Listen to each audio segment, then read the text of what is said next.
안녕하세요. 서울성모병원의 심장외과 송현입니다. 오늘은 아스피린의 득과 실에 대해서 말씀드리도록 하겠습니다. 먼저 결론부터 말씀드리고 시작하겠습니다. 아스피린은 함부로 드시면 안 됩니다. 왜냐하면 아스피린은 보약이 아니고 잘못하면 심각한 부작용이 발생되는 약입니다. 따라서 40세에서 70세의 성인에서 출혈 위험이 없는 사람 중 죽상 경화성 심장혈관 위험도가 높은 사람, 즉 관상동맥, 심장 근육에 피공급을 해주는 작은 혈관인데요. 관상동맥이나 혹은 경동맥, 뇌로 올라가는 혈관입니다. 그런 그 경동맥이 막힌 증거가 확실히 있는 사람이 저용량의 아스피린을 먹으면 도움이 됩니다. 해가 되는 사람도 있습니다. 70세 이상이거나 출혈 위험이 있는 위궤양 환자, 출혈 질환 환자 등은 드시면 안 됩니다. 이제부터 좀 전에 말씀드린 내용에 대해서 그 근거를 설명드리도록 하겠습니다.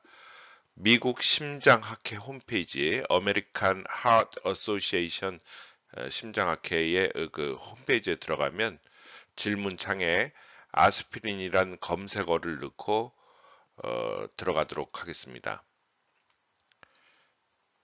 그러면 9개의 논문이 나오는데요. 제일 첫 번째 나오는 논문이 2019년도 미국 심장학회의 가이드라인입니다.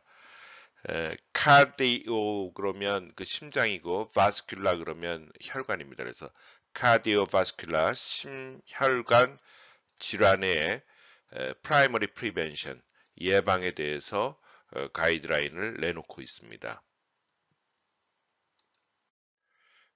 그래서 그 논문 테이블의 뒷부분에 가면 지금 그림과 같은 테이블이 나옵니다. 그래서 아스피린 사용에 대한 리커멘데이션 추천을 얘기해 주고 있습니다.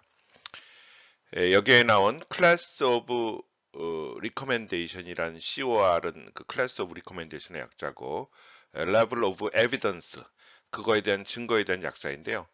요거에 대한 설명은 다음 슬라이드에서 하기로 하고 우선 결론부터 말씀드리면 제가 원문을 그대로 읽어보도록 하겠습니다.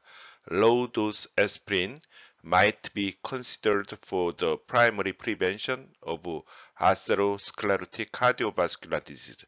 ASCVD가 심혈관 질환입니다. 그러니까 심혈관 질환에 40에서 70세 된 환자 중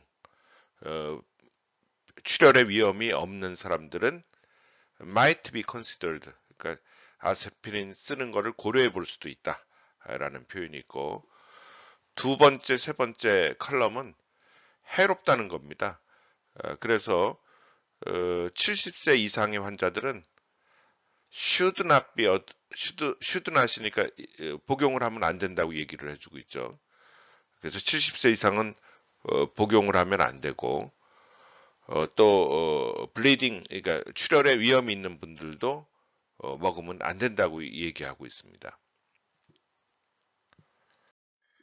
좀 전에 말씀드린 COR, 즉 그 Class of Recommendation에 대한 설명이고, LOE, Level of Evidence에 대한 설명입니다.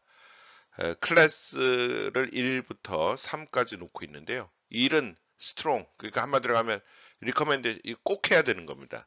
꼭 지켜야 되는 거고, 클래스 3는 이거는 하면 안 되는 겁니다. 하면 안 되는 거고, 레벨 오브 에비던스는 그 이렇게 말하는 증거를 얘기하는 겁니다.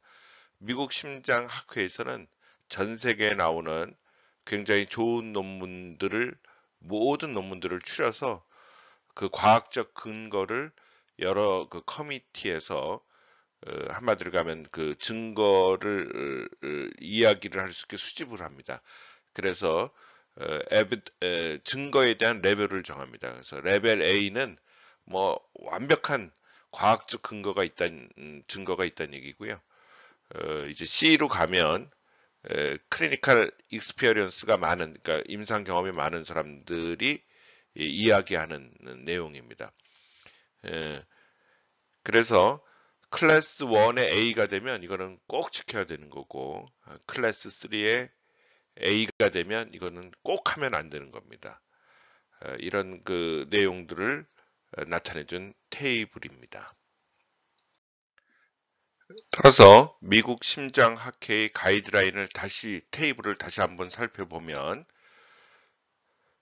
70세 이상의 환자와 출혈의 위험이 증가되는 환자들은 이 아스피린을 복용하면 해로운 겁니다. 그러니까 절대로 드시면 안 됩니다. 따라서 40에서 70세인 환자가 심혈관 질환의 리스크가 위험도가 증가되는 경우에만 저용량의 아스피린을 드시면 되겠습니다. 미국 심장학회의 질문창에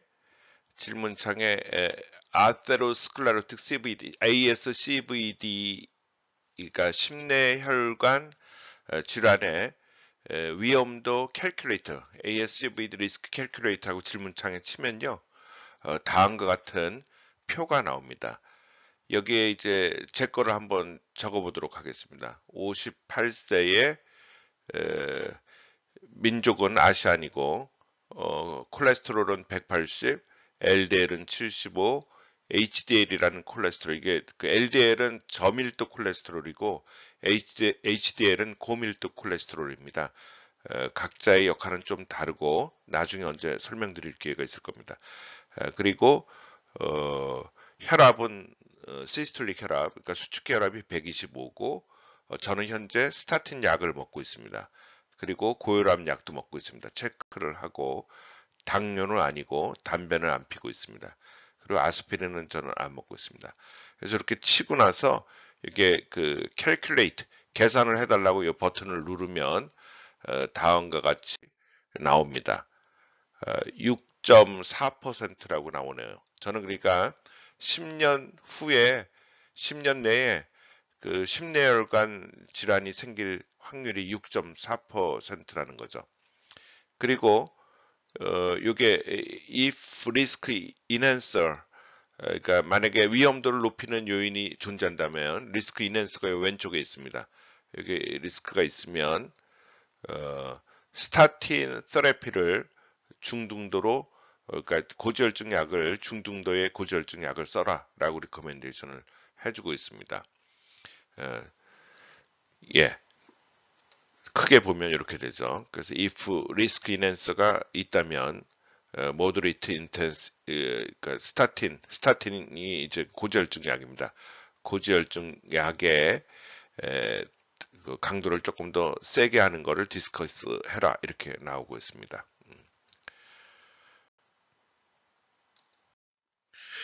만약에 아까 그 창에 다음과 같이 한번 넣어보도록 하겠습니다. 65세에 총 콜레스테롤이 300이고 LDL 나쁜 콜레스테롤이죠. 나쁜 콜레스테롤 150, HDL 좋은 콜레스테롤 50이고 수축기 혈압이 150이고 당뇨가 있고 지금 현재 혈압약을 복용을 안 하고 고지혈증 약을 복용을 안 한다고 하고 가정을 하고 쳐보면 10년 내에 병이 심혈관의 병이 발생할 확률이 거의 한 50% 육박하죠.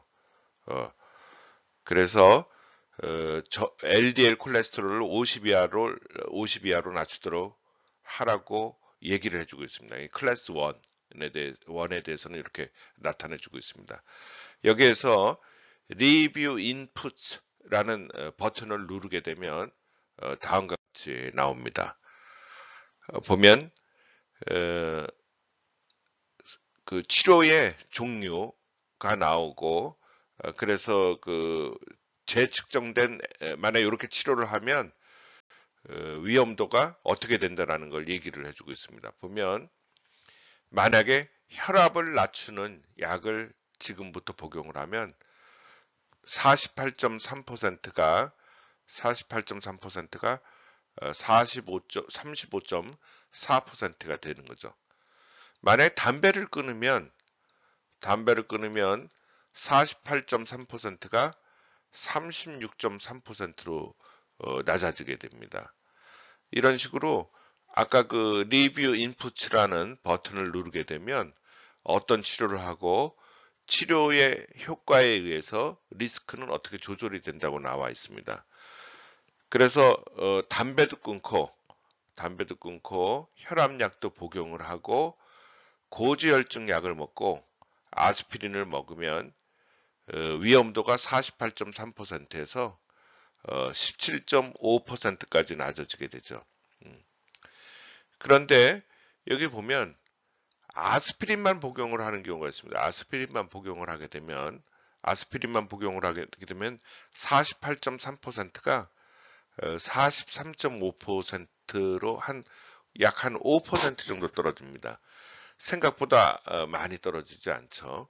그리고 여기 보면 모든 치료의 adverse events라 해서 부작용입니다. adverse events라 해서 부작용인데 이 부작용 버튼을 누르면 그 밑에 아스피린을 복용하게 되면 어떤 부작용이 있다. 뭐 어떤 위험이 있다. 스타틴을 복용하게 되면 어떻게 된다.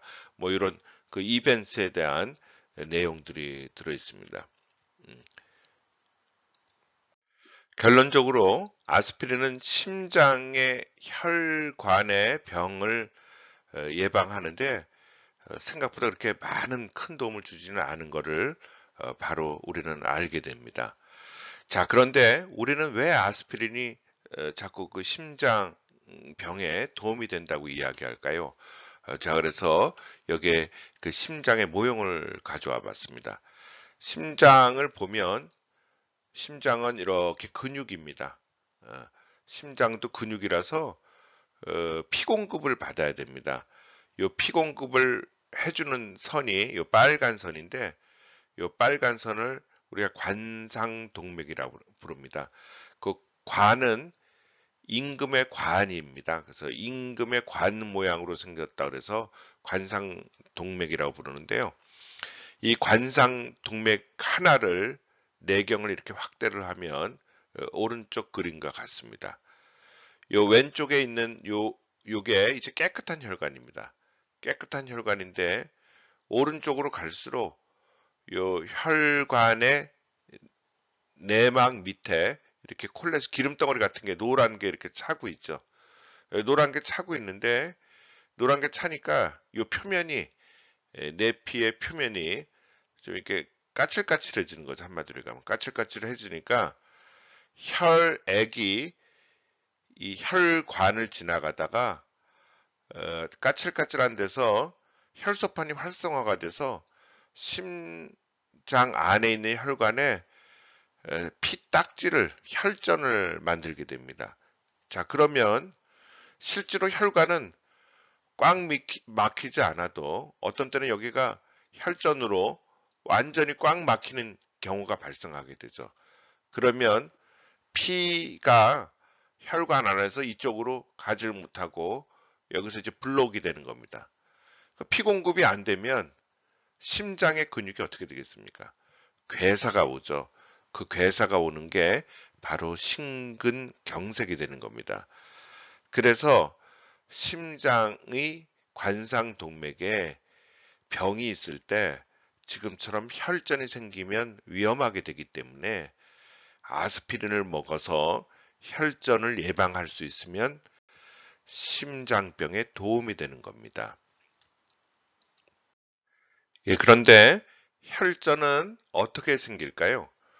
혈전은 혈관에서 우리가 만약에 그 혈관을 칼로 손가락을 혈관을 비었다고 생각을 하면 제일 처음에 나타나는 혈관의 반응이 혈관의 수축입니다. 혈관의 수축은 혈관에 분포하는 나이트릭 옥사이드라는 물질하고 프로스타사이클린이라는 물질이 두 개가 작용을 해서 혈관을 확장시키고 응과 응집을 막는데요. 처음에는 혈소판이 마개를 형성을 하고 활성화가 되면서 세로토닌, 트롬빈, ADP, 스롬복산 A2 등의 물질을 만들고 혈장에 있는 피브린 클롯 포메이션을 하기 시작합니다. 이게 혈전의 생성 기전인데요. 아스피린은 원래 성분명은 그러니까 살리실릭 애시드라는 살리실산이라는 건데요. 버드나무 껍질에 살리실산이라는 물질에서 유래가 됩니다. 우리가 혈소판에 있는 포스폴리피드에서 아라키도닉 애시드에서 사이클릭 엔도페옥시다즈라는 그 길로 가고 보통 때 이 사이클릭 엔도페옥시다즈에서 스롬복산 A2라는 물질하고 프로스타글란딘이라는 물질이 나오게 됩니다. 그런데 스롬복산 A2는 우리가 우리 몸에서 혈소판 응집하고 혈관 수축에 작용하는 물질이고 프로스타글란딘은 염증과 통증하고 발열을 나타내는 물질이죠. 그런데 이 아스피린은 여기에 콕스1, 콕스2라는 엔자임 효소가를 차단하는 물질입니다. 그래서 결국 요게 차단이 되니까 요게 차단이 되고 요게 차단이 되니까 어떻게 되겠어요? 혈소판 응집이 안 일어나고 따라서 혈전이 안 생기는 거죠.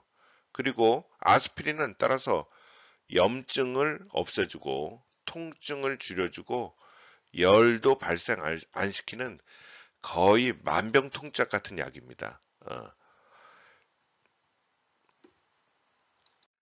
그래서 과거에는 아스피린이 만병통치약 같은 약으로 인식이 돼서요.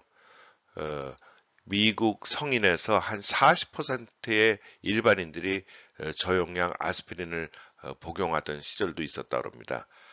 그런데 아스피린의 부작용이 있습니다. 흔한 부작용으로는 과민 반응으로 피부 발진, 가려움, 천식, 기침, 호흡곤란 등이 있고 아스피린 먹고 속이 불편하다는 사람들 생각보다 굉장히 많습니다. 위에 통증 생기는 분들도 있고요. 그런 위장 질환이 부작용이고 옛날에는 제가 어렸을 때만 해도 타이레놀 같은 좋은 약이 없었습니다. 그래서 열이 나면 아스피린을 먹었는데요. 저는 그때 몰랐습니다.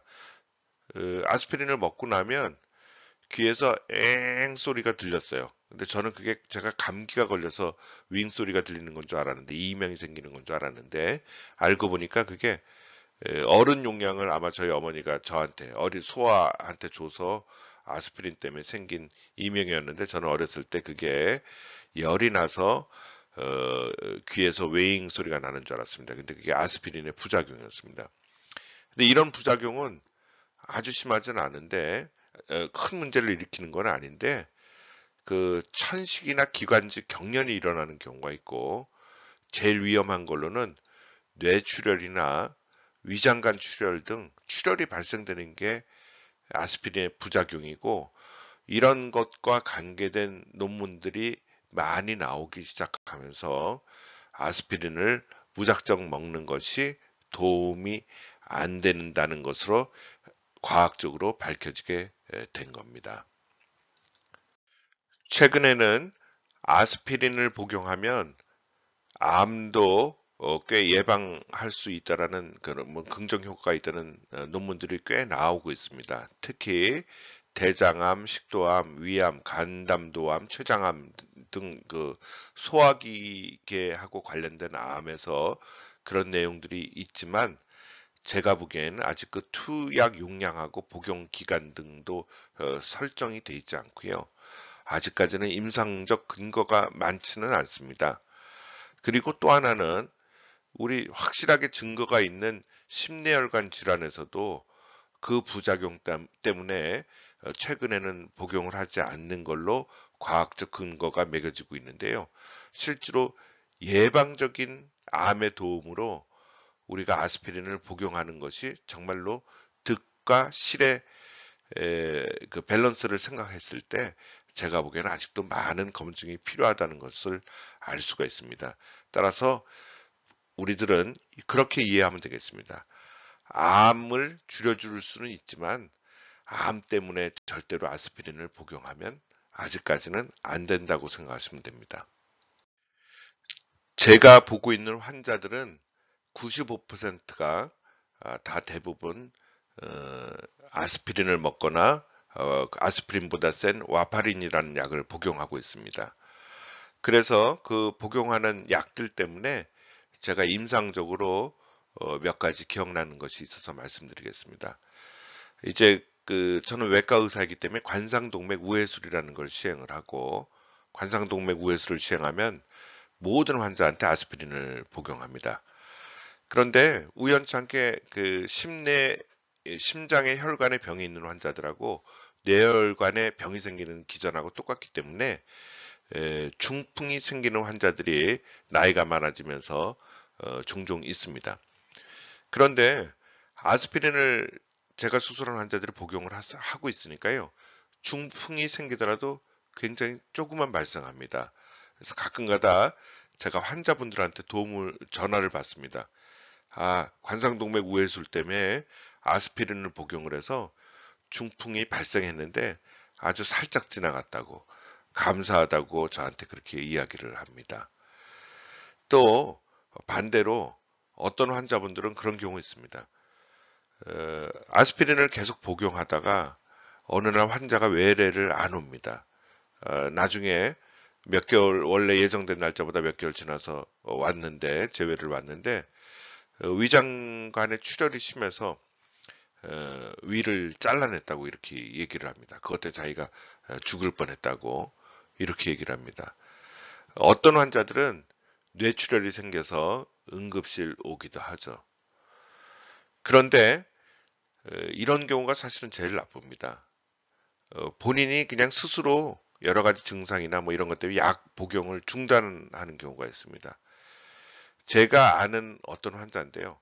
스텐트를 넣은 지 한두 달밖에 안 됐습니다. 자, 그래서 아스피린이 굉장히 필수인 환자였는데요. 아마 스스로 약 복용을 중단했나 봐요. 그 환자는 심장 혈관에 넣은 스텐트에 혈전이 갑자기 생겨서 혈전으로 꽉 막혀서, 한마디로 얘기하면 그 스텐트를 넣어서 심장 혈관에 피 공급을 좋게 해주려고 스텐트를 넣었는데 거기가 혈전이 생겨서 꽉 막혀버렸으니까 어떻게 되겠어요?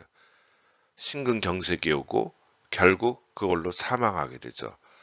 그래서 아스피린을 드시고 있는 환자는 먹거나 끊을 때는 꼭 의사하고 상의하셔야 됩니다.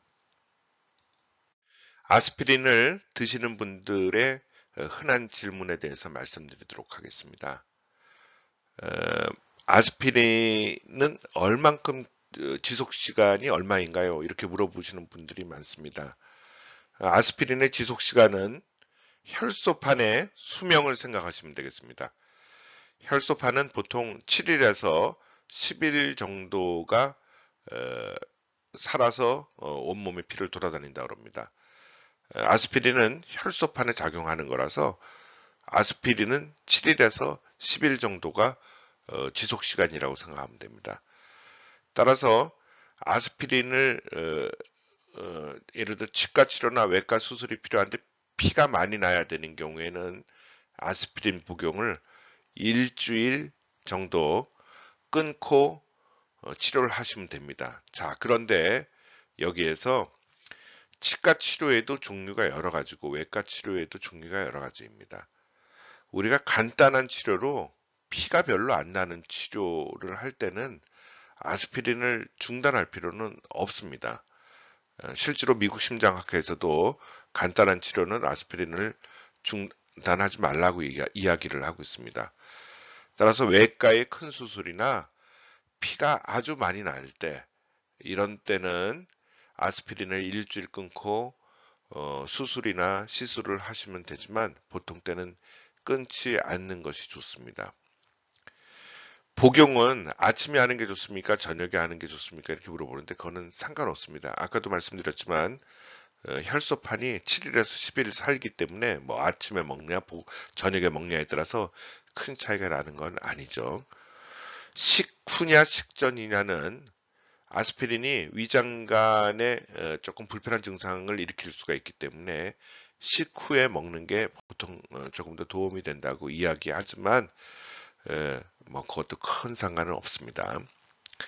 코피가 자주 나는 환자들이 있습니다. 약을 끊을까요? 물어보는데요. 저는 그렇게 얘기합니다. 코피가 많이 나면 이비인후과를 가서 코피가 나는 원인을 제거하는 게 더 중요합니다. 보면은 코 안에 중격이라고 있는데요. 그 중격 안에 코피를 잘 내는 혈관이 있는 경우가 있습니다. 그것을 레이저나 그 피를 굳히는 그런 그 기구를 이용해서 그 코피가 잘 나는 혈관을 컨트롤하는 게 더 중요합니다. 만약에 코피가 굉장히 많이 나면 어떻게 합니까? 그거는 응급실이나 이비인후과를 가서 꽉 막는 방법이 있습니다. 코피가 나는 혈관을 꽉 막는 방법이 있으니까 그 방법을 동원해서 코피 나는 걸 막으면 되겠습니다. 약을 코피 때문에 끊을 필요는 없다고 생각합니다. 스텐트를 하고 아스피린을 복용할 수도 있고 관상동맥 우회수를 하고 아스피린을 복용할 수도 있습니다. 그런데 스텐트는 이물질이라서 그 혈관 안에 들어가는 금속 그물망입니다. 스텐트는. 그러니까 그 이물질이 들어가 있으니까 아스피린을 끊으면 그 혈관이 갑작스럽게 막힐 수가 있습니다. 굉장히 위험하게 되겠죠. 그래서 스텐트를 넣은 경우에는 아스피린 복용을 절대로 함부로 하시면 안 됩니다. 그런데 관상동맥 우회술은 우회도로를 만들어주고 혈관을 실로 물론 이어준 거지만 그 실로 이어준 그 부위, 혈관 대 혈관을 이어준 그 부위가 한 3개월에서 6개월 정도가 되면 그 안에 내피 세포가 잘 자라나서 6개월 이후에는 언제든지 아스피린을 끊을 수가 있습니다. 따라서 심장병이 있으신 분 중에 조만간 어떤 큰 수술을 받아야 되는 환자들은 스텐트보다는 관상동맥 우회수를 받아야지만 나중에 처치를 더 안전하게 할 수가 있습니다. 암의 치료 효능이 있다는데 어떻게 되나요? 하는 질문도 있지만 아까 제가 말씀드렸다시피 암의 치료 효과는 없죠. 예방 효과가 좀 있을 뿐인데 아직까지는 증명이 되지 않았고 아스피린의 부작용을 생각하면 우리가 꼭 복용을 하느냐 마느냐 하는데 아직 이론이 있을 수 있는 이야기입니다. 아스피린 복용하고 속쓰림 증상이 있는데 어떻게 하나요? 라는 질문도 많이 받는데요. 속이 쓰리면 중단하는 것이 좋고요. 아스피린 말고 항혈소판 약들이 많이 있으니 다른 종류의 항혈소판 약제를 복용하시는 것이 도움이 되겠습니다. 결론적으로 말씀드리겠습니다. 아스피린은 함부로 드시면 안 됩니다. 심장 전문의와 상의 후 드시도록 하십시오. 저용량 아스피린 75에서 100mg 하루에 한 번 드시는 것은 40세에서 70세의 성인에서 죽상경화성 심장혈관 위험도가 높은 사람이 드시면 도움이 되겠습니다. 그런데 죽상경화성 심장혈관 위험도를 우리가 잘 알기 힘들잖아요. 그래서 검사를 해서 보통 저는 관상동맥이나 경동맥이 막힌 증거가 확실히 있는 사람은 드시면 도움이 된다고 이야기하고 있습니다. 70세에 심장혈관에 문제가 없는 사람은 드시면 오히려 해가 됩니다. 드시면 안 됩니다. 위궤양 환자나 출혈질환 환자도 아스피린을 드시면 안 되겠습니다. 예, 지금까지 아스피린에 대해서 말씀드렸습니다. 감사합니다. 안녕히 계십시오.